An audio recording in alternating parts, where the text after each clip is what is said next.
Who is Soil Generation? Well, we are a collective of black and brown farmers, growers, and activists who are brought together by community needs and shared radical values. Those shared values are black and brown leadership, anti-capitalism, racial and economic justice, and agroecology. Urban agriculture goes far beyond the stereotypical hipster organic hobby. The history of urban ag in Philly goes back generations, and it's a response to uprooted traditions and an act of self-determination. This practice became even more crucial to the survival of our communities as racist policies and practices exacerbated political and economic injustices surrounding the land. The rapid and displacing development in Philly has destabilized most of our community's ability to stay in our homes, provide for our families, and pursue homegrown self-determined opportunities and food that we've created. See myself on the farm and to see myself growing spinach and now eating spinach raw, putting spinach in everything. It just reminds me that my journey of agroecology started when I was a kid because something in me knew that canned spinach was not the business. We use solar energy to power our growing systems. We use fish fertilized waters from our ponds to water our crops. We build sustainable spaces with recycled materials. We co-create community and find regenerative ways that work together synergistically. So for me, it was like the gatherings. There were black farmers, a bunch of us gathering on the land, coming together, loving on each other, learning about different growing practices. It felt good learning to see and understand my land practices as agroecology, but then by extension, Afroecology, allowed me to identify with this movement of black and brown land lovers and environmentalists who really care deeply about each other, right? We care about the earth and sort of our relationship to each other, our ecology of how we all come together. All what brought me to understanding this work, my work, as agroecology.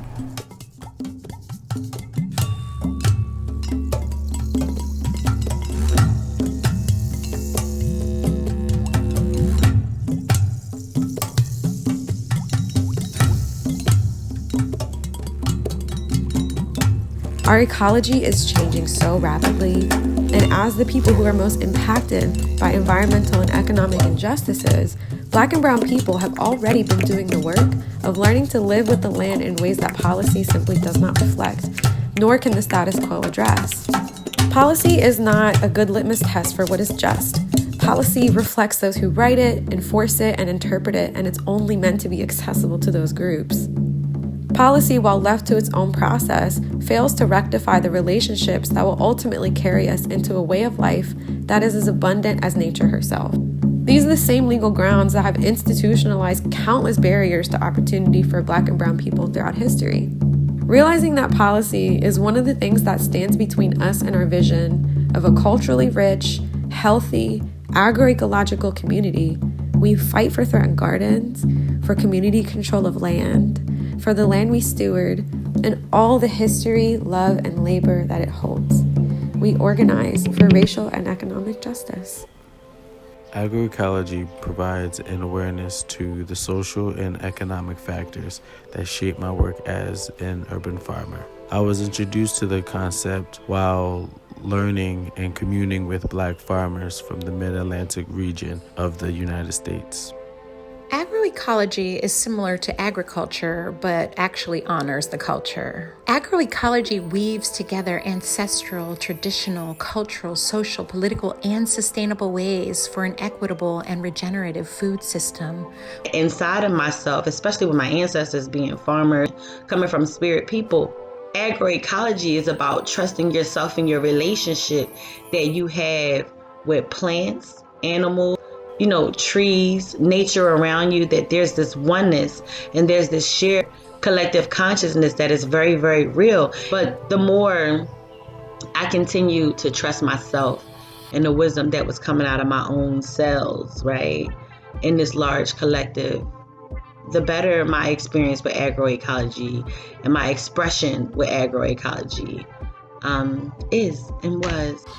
Yeah, we grow up farming, grandmother, grandfather, grandparents, their parents also. So farming is all in my blood, you know. As long as it's natural and healthy, we're willing to try new things. We take what we learn from the country and what we learn here in America, and we put it together, and that's how we farm.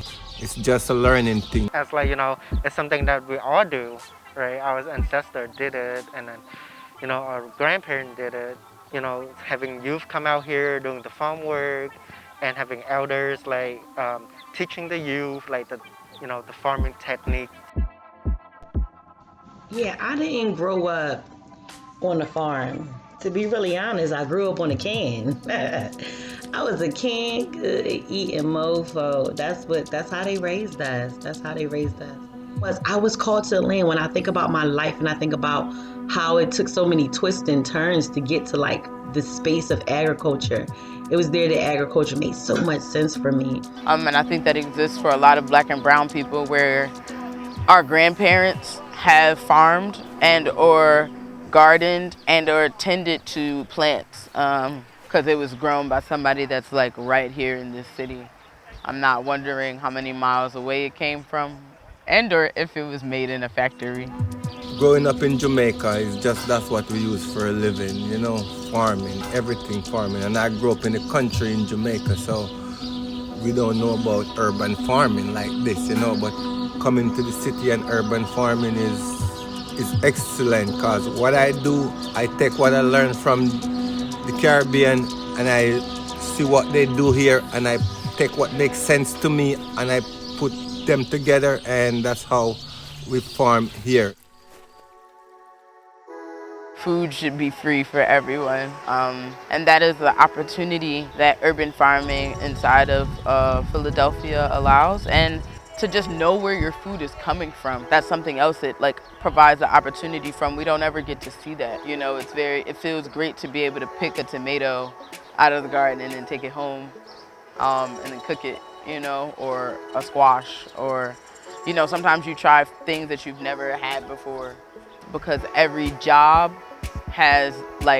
is important. Every job going from the harvesting to the washing to the packaging and the bagging, it's all really important to the process of bringing the farm to the table. My time on a farm let me know that you have to work collectively in order to get things done. So what that can look like is, taking care of a soil, right? Knowing that like the soil bring us food, like in their growing season, right? But how can we also taking care of that soil, give that soil nutrition, so that can continue that relationship of like growing food and nurturing the land. We would work on like tiny farms where it'd be like a little bit of land. But I'm like, dang, like where it could be 10 of us working or 5 and still get everything done.